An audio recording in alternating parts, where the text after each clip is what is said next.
Lebih RM1 bilion diluluskan Kerajaan Persekutuan bagi 83 projek pembangunan Rolling Plan RP4 Kementerian Pendidikan KPM untuk negeri Terengganu. Menurut Ketua Setiausaha Negara Tan Sri Mohamad Zuki Ali, 26 merupakan projek baharu manakala 57 projek sambungan. Jelas beliau, di Kuala Terengganu, 7 projek baharu bernilai RM35 juta telah diluluskan. Sementara 7 projek sambungan bernilai RM80 juta sedang dilaksana. Yang paling mustahak peruntukan itu dibelanjakan dengan tempoh kadar yang cepat untuk memastikan agar hasrat kerajaan untuk memastikan sistem pendidikan dapat mencapai matlamat. Itu yang kritikal. Yang kita tak nak bila kita umumkan, kerajaan umumkan, tapi take off tu lambat. Dan saya telah berbincang dengan pengarah JKT Terengganu, insyaAllah dia kata dia akan cari jalan untuk memastikan pembelanjaan yang diperlukan dapat dibelanja dengan secepat mungkin. Beliau ditemui selepas melancarkan tagline Jabatan Pendidikan Negeri Terengganu di Kuala Terengganu. Dalam pada itu, RM2.5 juta diperuntuk kepada Kampung Angkat Madani pertama di Terengganu, Kampung Banggul Cempedak, Kuala Terengganu. Tan Sri Mohamad Zuki yang mengumumkannya berkata, peruntukan merangkumi pelbagai projek pembangunan termasuk naik taraf surau dan jalan.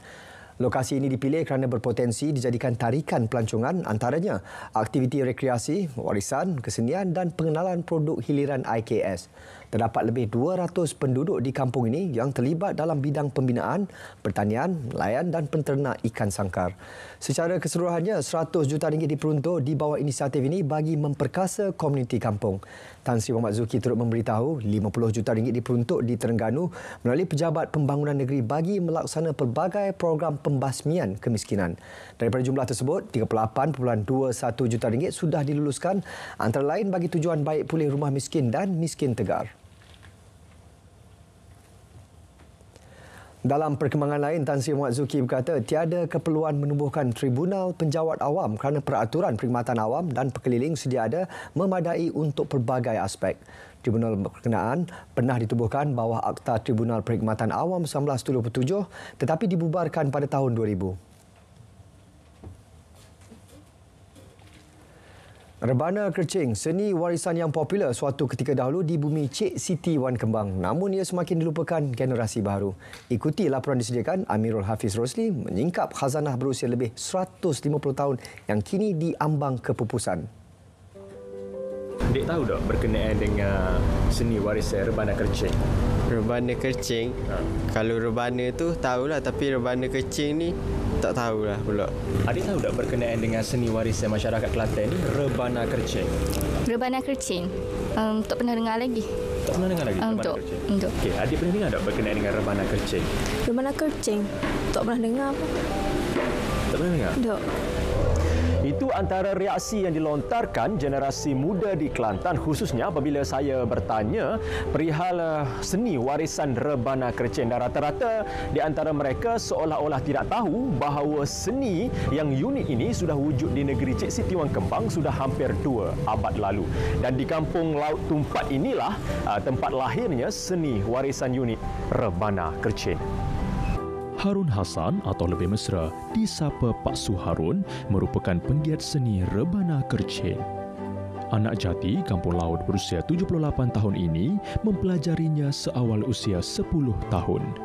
Menurut Pak Su Harun, Rebana Kerching dahulunya sering dimainkan dalam pelbagai majlis keraian, terutama kenduri kahwin.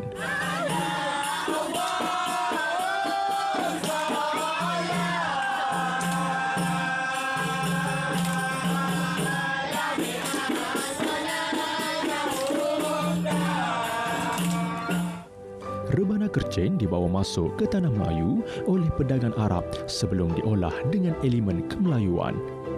Golongan dewasa bertindak sebagai pemalu rebana manakala kanak-kanak sebagai penari. Masa pedagang-pedagang Arab daripada Palestin datang, dia tengok masjid ada di Kampung Laut. Dia kata untuk menaikkan lagi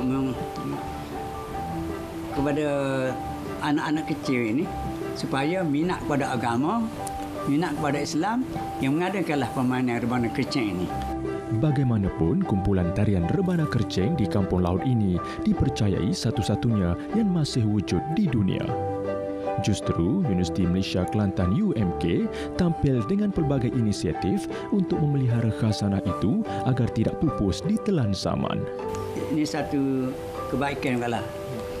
Semua mana-mana UMK itulah begitu bersuara lah untuk menghidupkan balik Bandar Kerching ni, termasuklah profesor-profesor UMK tu yang berminat, dan dia telah buat satu pertandingan tahun lepas ni pada pelajar-pelajar sekolah-sekolah rendah ni yang paksu di Jepun.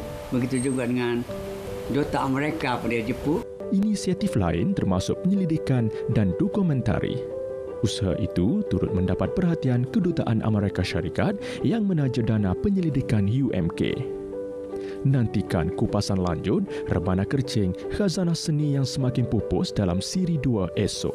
InsyaAllah Pak Su berjanji, kalau selagi Pak Su sihat, kalau Pak Su tak dapat berjalan sangat sihat ni, untuk menghidupkan Bandar Kerching ni, sampai bila-bila insyaAllah Pak Su akan bekerja untuk seni ini.